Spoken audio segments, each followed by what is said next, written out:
The Radio Memories Network is brought to you in part by Liberated Syndication, podcast publishing made easy, libsyn.com. That's LIBSYN.com. Welcome to the Old Time Radio Network Suspense Stories. Are you ready for a thriller, chiller, or the macabre? We invite you to enjoy stories that will keep you in suspense. We now go back to the early days of radio and our imaginations with our featured suspense presentation. Suspense.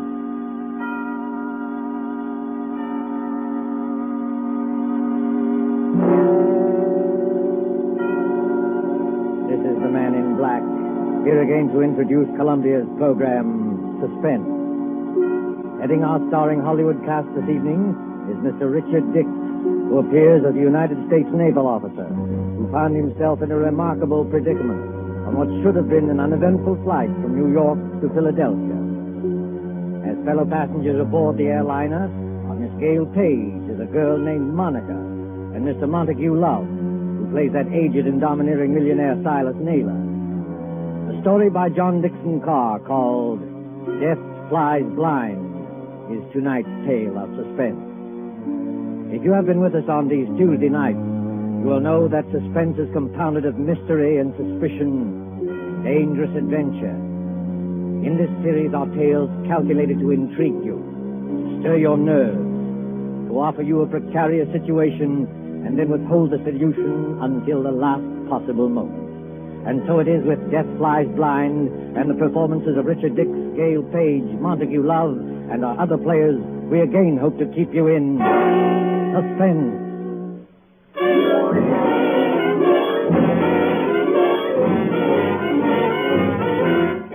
LaGuardia Field, Municipal Airport of New York. LaGuardia Field, vast behind its white buildings. On a gray spring afternoon when rain splashes across the runways, dims the sky, and spatters on the wings of a great silver-painted airliner waiting beyond. Already as the limousine bus from the New York terminus slowly draws up to the waiting shed, you can hear the loudspeaker. 72, New York to Los Angeles. The big limousine bus, besides its driver, contains only two persons. One is a tall young man in United States naval uniform, with the stripes of a lieutenant commander around his sleeve. The other is a tall and dark-haired girl, her face a little frightened in the blue. Flight 72, New York to Los Angeles. Plane ready to take off at gate number 6. Have your tickets ready, please. That can't mean us. Now, take it easy, Monica. We're not too late. They won't go without us. No, I mean it says New York to Los Angeles. That's right, Monica. Oh, we're only going to Philadelphia. You're still right, my dear. I arranged for a special stop at Philadelphia. It won't take long, and then they go on non-stop from there. That's just it. Who's going on from there? Oh, you'd be surprised. The airport bus must hold 20 people, but there's nobody in it except ourselves and the driver. Who's going on to Los Angeles or anywhere else? We're going to tell you about that, Monica. All right, miss. All right, sir. Hop under that shed and out the door on the other side. Oh, got your tickets ready? Yes, I got them. All set, Monica? The rain is certainly coming down. Do they take off when it rains like this? Oh, miss, a little rain don't bother them. What does bother them is unsettled weather at other places. You mean it's perfectly safe? They never take off, miss, unless it is safe. You better hurry up now.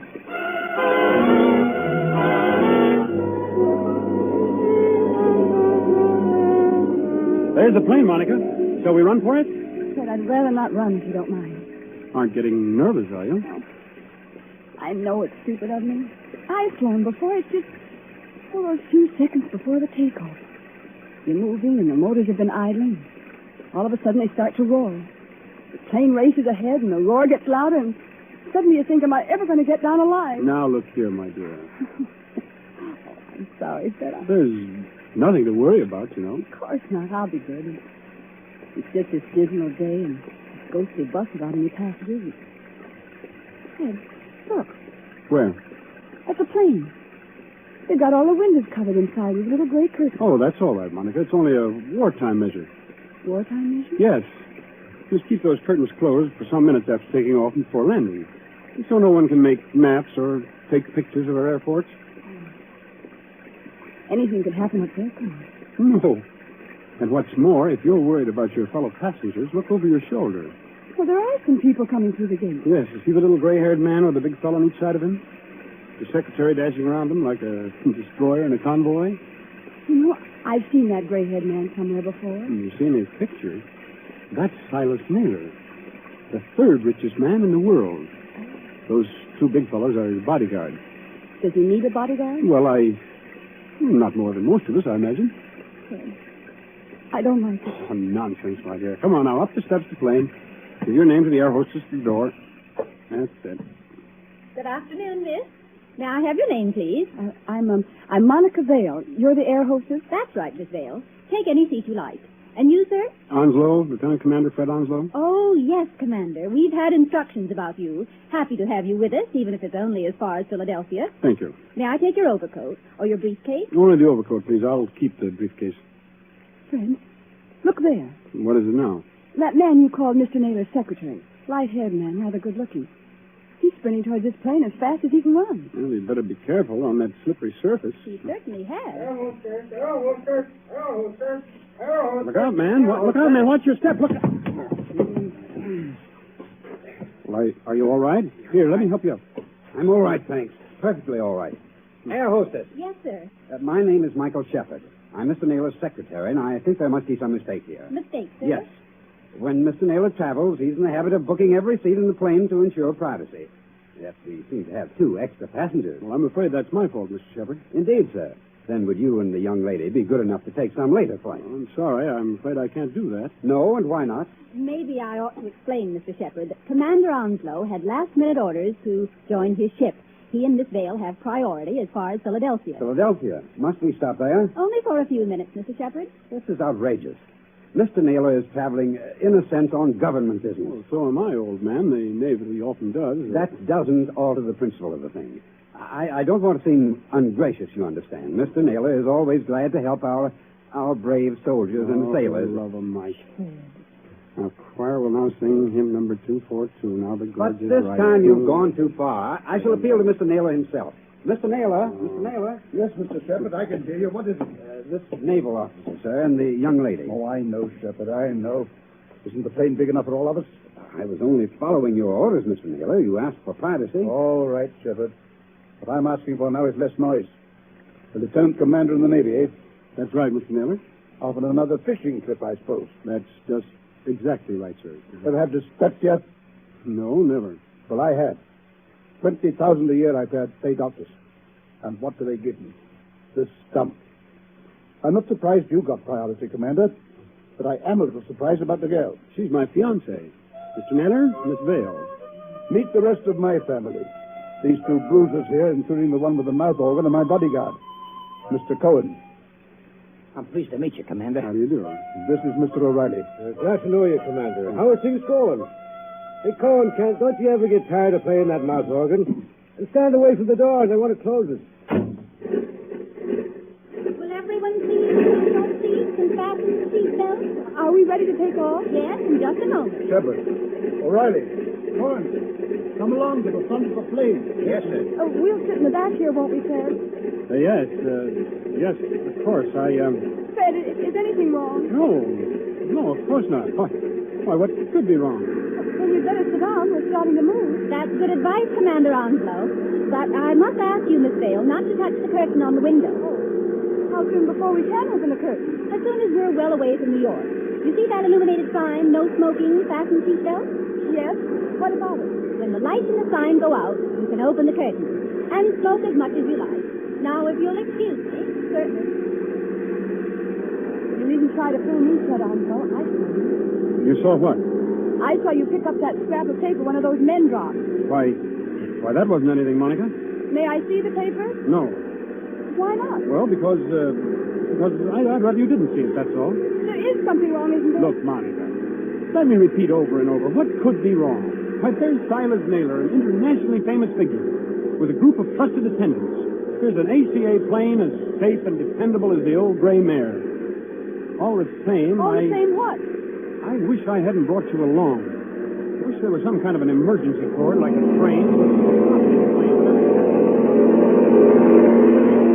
We're on our way.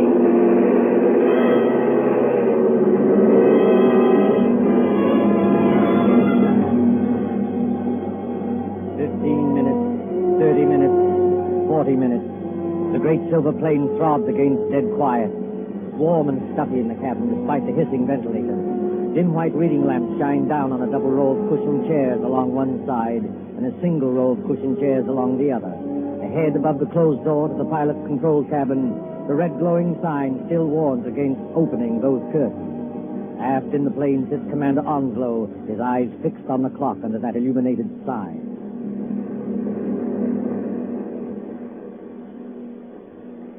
Monica, Yes? What? it's not exactly all right. Fred, why do you say that? Because we should have been in Philadelphia 5 minutes ago. At least we should have been circling over the field. And we're not? No. Well, we're still 10 or 12,000 feet up if the pressure in my eardrums count for anything. And traveling like a bat out of Hades. Weather's delaying us, I guess, huh? Maybe it is. Awfully bumpy, isn't it? Yes, a little. Makes you gasp for breath and your stomach turns.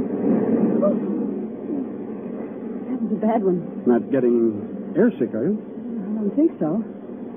Wish I had some of that chewing gum they give you. Ring for the air hostess. She'll bring you some. I did ring the bell, Fred, and there's no answer. Oh, she's busy in the pantry back there, that's all. She doesn't hear you. Here, I'll get you some gum. No, wait, I'll go. Sure you're all right? I want a powder my nose anyway. Besides, you're going to have company. Mr. Shepard is reading along this aisle as though he didn't like air pockets either. Well, thank the Lord, one of that party's awake up there. I thought they were all dead. Say that. Say what? Dead. Spooky plane with everything so quiet and dead itself. Remember how the pilot walked through a while ago and looked around and walked right back to the control cabin again? No, I didn't notice him. Oh, that's what I mean. It was like a ghost. I'll be right back. Hey, Commander Onslow. Yes, Mr. Shepard? Mind if I sit down? Not at all. Go ahead. Fact is, Commander, I want to apologize. Oh, that's all right. Forget it. I'm not such an ill-mannered guy as I must have sounded. No joke, you know, taking care of the chief. I've got to go ahead like a cyclone, so that everything would be quiet when he gets there. And it's a great responsibility, too. I can imagine. I go on these long trips. There's the chief, half asleep, and O'Reilly reading detective magazines and Cohen with his mouth organ. Doesn't that mouth organ bother the old boy? No, he likes it. Especially when Cohen plays the old square dances. Chief's a great man in his way. I was just wondering about that. Wondering what? Is it true? Stop me if I'm talking out of turn. Go ahead. We can trust the neighbors. Is it true he's offered to design and build, at his own expense, a fleet of underwater cargo boats, submersible freighters, up to 5,000 or 6,000 tons, that'll do away with the submarine menace altogether? Where did you hear that? Oh, just a rumor. Is it true? Yes. It's true enough. You see, Mr. Shepard, I'm one of the few people who believe that plan is practical. But there must be a lot of people who would like to see Mr. Naylor put out of the way. There are, Commander. Only they can't get at him. You're quite sure of that? Dead sure. Hitler himself isn't better guarded. Why, you could no more shoot or stab or poison the chief than you could... What was that? What happened? Monica? Is anything wrong? Back there? Well, it's all right, sir. It's only a noise in the pantry. We'll see to it. Monica, pull yourself together. What's wrong? It's that air hostess, Miss Lee. Well, what about her? She's lying back in the pantry among the broken dishes with her head all over blood. Somebody beat her over the head and left her there to die. Somebody? Yes. But nobody's gone back to the pantry. Nobody's gone past us except the pilot, the co-pilot of this plane, remember? Excuse me, Mr. Shepard. I'm going to open the curtains on that window. Do you think it's wise, Commander? We were told not to. Well, we were told a lot of things. I'll just take the responsibility of... Good Lord. There, Monica. Mr. Naylor. Yes, son. What's up? Draw the curtain on your window and take a look down. If O'Reilly and Cohen have got guns, they better keep them handy. That's so now. Why? Because we're not flying west. We're over the Atlantic Ocean now and headed straight out to sea.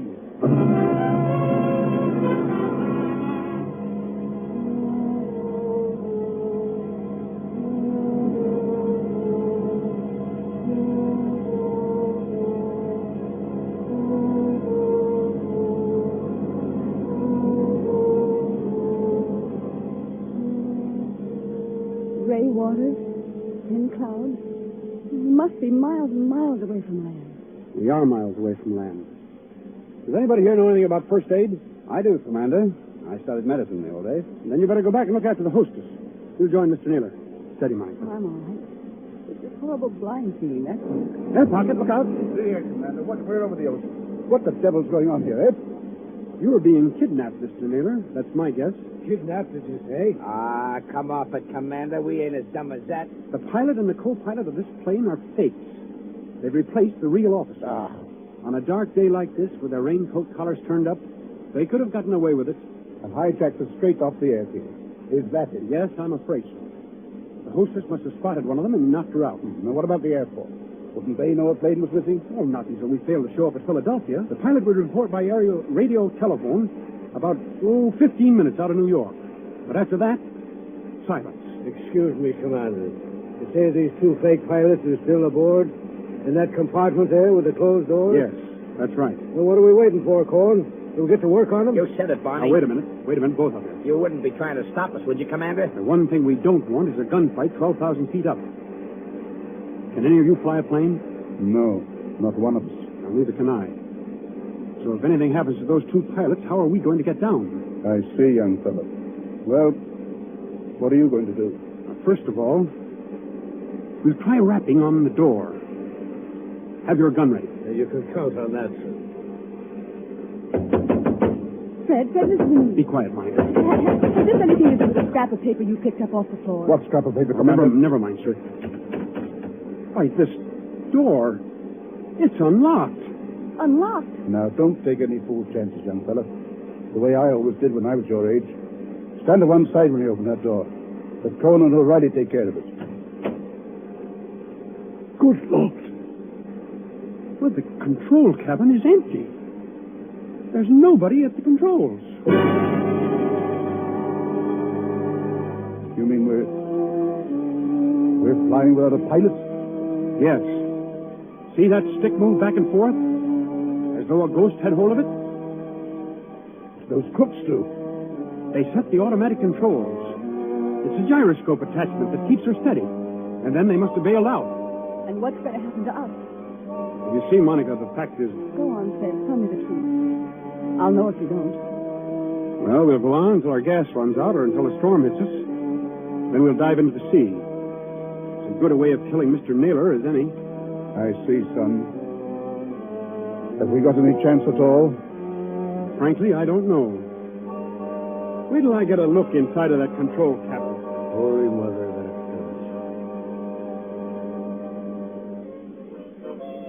does. Cohen, stop it. Stop it! Yeah, Mr. Naylor? Stop playing that infernal mouth organ. Or if you must play something cheerful. Yeah, sure, Mr. Naylor, sure. How long do you think it'll be before we... Where's Cohen? Here's the commander back again. Well, young fella. The radio telephone's out of order. We can't signal. Fred, what about those patrol ships? You said they're 200 miles out to watch for unidentified aircraft. Won't they see us? They've seen us already, I expect. They'll send for an Army fighter plane to investigate, but... Oh, what can it do? Yeah. Shoot us down, maybe, huh? That's fine. If only somebody could fly the plane. Well, nobody can, Skipper, so think of something else. See, Mr. Naylor, I was wrong. Wrong, son. About what? One of your party, and I can guess which one, dropped a torn piece of paper. There was a line of writing on it, probably the end of some instructions. Well? Those instructions ended, you should land just as your fuel fails at 7 o'clock a.m. You should land just as your fuel fails at 7 o'clock a.m. But that might not have anything to do with us, son. What made you suspicious of it? Because it was written in German. In German? Quiet, Cohen. I can't hear myself think. Okay, Mr. Naylor. I'm sorry. I thought the fake pilots were kidnapping you, maybe abroad. There's not enough fuel for that, is there? Well, if there's enough fuel for Los Angeles, then there's enough for Europe. Well, that won't work. They bailed out and left us to crash. Excuse me, sir, but it's getting black as pitch out there. I think there's a storm coming up. What happens when that hits us? Plenty, O'Reilly. Plenty. Yeah, well, I was afraid of that. If only somebody could fly this plane, I could navigate it. Navigate it? Yes. You have to learn aerial navigation in my business. With enough figuring, I might even set a new course and try the automatic controls on it. No, I don't dare handle the ship. Wait a minute. I know a way out of this. Well, then speak up, miss. There's a 90-mile wind going to hit us any minute. The air hostess, of course. Miss Lee, what about her? I remember reading somewhere that most air hostesses get flying instructions when they've been with the company for a given length of time. You know, Miss Vale, that's true. There was a girl of Inter Airways who told me the same thing. And if this one can even make a try at landing a plane, we may get back to New York yet. I thought you said she'd been knocked out. Well, she isn't badly hurt, but there's just a chance that maybe she's... There's Shepard, coming back from the pantry. Anybody got a drink? Wasn't very pleasant back there. How is she? You know, we were just wondering whether Miss Lee might be in any shape to pilot the plane. Pilot the plane? Why in blazes should she pilot the plane? There's no time to explain now, Shepard. But we're bound for Davy Jones unless something's done. Could she do it? No. Not even if we revived her? Not if all the doctors on Earth stood at her side. Why, but I don't think you understand, sir. Miss Lee has just died.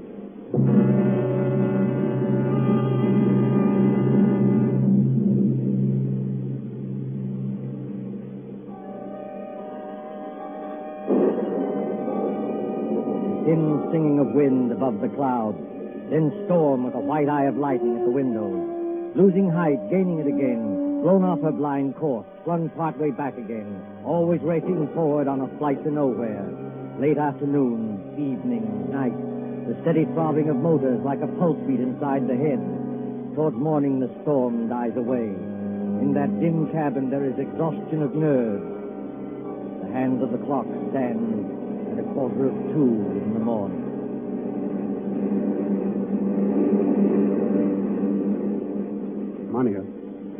Monica, wake up. What? Oh. It's Fred. Now keep your voice down. Have I been asleep? Yes, for a couple of hours. They say condemned criminals sleep on the night before their execution. Where are the others? I was a boy back home in the county down there. My father used to say to me, "Barney O'Reilly," says he, "did you ever see a banshee? A banshee," says he, "is the old woman that lets you know when you're going to die." Pipe down, you two. I'm sorry, Mr. Mayor. No offense, Chief. And the man play a quiet game of solitaire without somebody gapping all the time? Flat 9 on red 10. Listen, Monica, and listen carefully. My first idea was right after all. What are you talking about? There's somebody aboard this ship who can fly a plane. Shh. There is. I proved it by the automatic controls. Proved it how? If those controls had stayed as they originally were, the side winds would have blown us clear off our course. But we're still on our course. That shows that somebody's been sneaking in there and setting us right again when we do stray. And you mean... I mean we're headed for somewhere. We're being taken somewhere. But we may outwit this gentleman yet. Outwit who? Is somebody still talking back there? I'm sorry, Mr. Naylor. Monica's just waked up. None of us can feel very much like sleeping anyway. All right, son, I admit it. Come up here and join me, will you? With pleasure. I think myself a little twice in this card game, but I still can't make it come out. Oh, what's the use pretending anyway? We know we're in for it. It's this waiting to catch you. Yeah, that goes for all of us, Mr. Naylor. What I'm dreading is the minute when those motors choke and go dead, and we start whirling down, down, and down. What does it sound like, Commander, when motors conk out? I've never heard it, Mr. Naylor, but I imagine it sounds like... Listen. I imagine it sounds like that. We're losing height. I can feel it. Well, Cohen, I guess this is the payoff. Yeah, you said it. But look here, Mr. Naylor, we can't be out of fuel. Because it's too early. Look at the clock. It's only 5 minutes to 2 o'clock. I beg your pardon, old man. It's 5 minutes to 7 o'clock. 7 o'clock. Are you crazy? No. Haven't you forgotten the cross-ocean changes in time? By George, the Commander's right. European time is 5 hours ahead of our time. If you don't believe me, just notice that it's getting daylight outside. I was thinking of that message. You should land just as your fuel fails at 7 o'clock a.m. Stand perfectly still, all of you. Yeah, what's got in a little Lord Fauntleroy? I'll show you what's got into me, my friend. Yes, I rather thought you would. I shall go into that control cabin. Follow me if you like. I shall sit down at the controls, and I shall bring this plane safely to the ground. Safely to the ground. Where? In Germany, of course. Germany. Don't pull a gun, Cohen. If you plug in, we're all done for. That is good advice, Mr. Cohen. I might add that we're getting closer to the ground every minute. For the love of... Do I take control? Yes, go ahead, but we're following you. Follow by all means. All right. Let's get comfortable here. I take up my position, so. There's fog below. Can you see? Well enough, Miss Davis. Well enough. We must go down rather quickly. And I can't help if it's somewhat rough on your ears. You young swine, what's the idea? The idea, dear Peter, is to bring you and your plans for a submarine freighter to a country which will appreciate them. Then those two fake pilots? They were colleagues of mine. Unfortunately, if they had remained, your pug uglies would have started a gunfight, and none of us might have got here. Well? So they left by parachute. And I brought you safely, without blood or toil, into the boundaries of the Third Reich. You're going down too fast, man. Now take it easy. I am perfectly in command, thank you. Look out. The trees, Look out, they're coming man. straight up at us.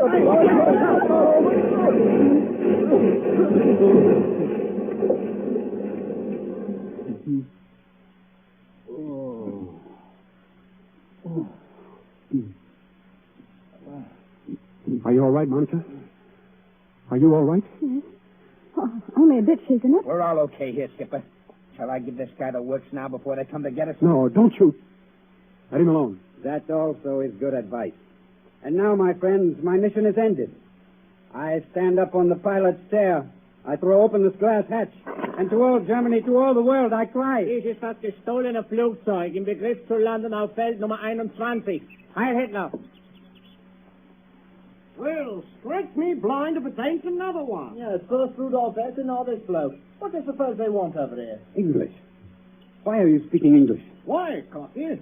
It's an even habit we've got in this country. This isn't England. Oh, yes, it is. Better climb out of here and with your hands up. But it can't be. I followed the course laid down on those instruments. Unfortunately, old man, I altered our course last night. Keep back, Shepard, or you may get a bullet in the head yet. Your instructions were all right, but they didn't tell you about the 5 hours difference in time. When we got to the right navigation point, I let the fuel out of the tanks and made you think we were landing in Germany. You know, there's nothing like having a good Nazi for a taxi driver, is there?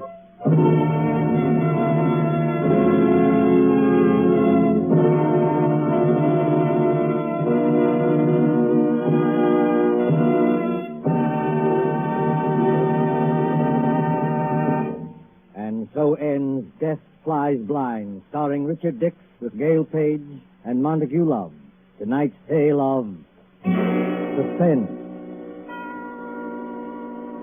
This is your narrator, the Man in Black, who conveys to you Columbia's invitation to spend this half hour in suspense with us again next Tuesday, same time, when Mr. Paul Lucas will star in the suspense play called Mr. Markham, Antique Dealer. Ladies and gentlemen, on the following Tuesday, May 18th, Mr. Charles Lawton and Miss Elsa Lanchester will be with us in one of the most famous of Agatha Christie's thrillers, The ABC Murders. William Spear, the producer, Ted Bliss, director, Lud Bluskin and Lucian Mahowick, the conductor and composer, John Dixon Carr, the author, collaborated on tonight's Suspense.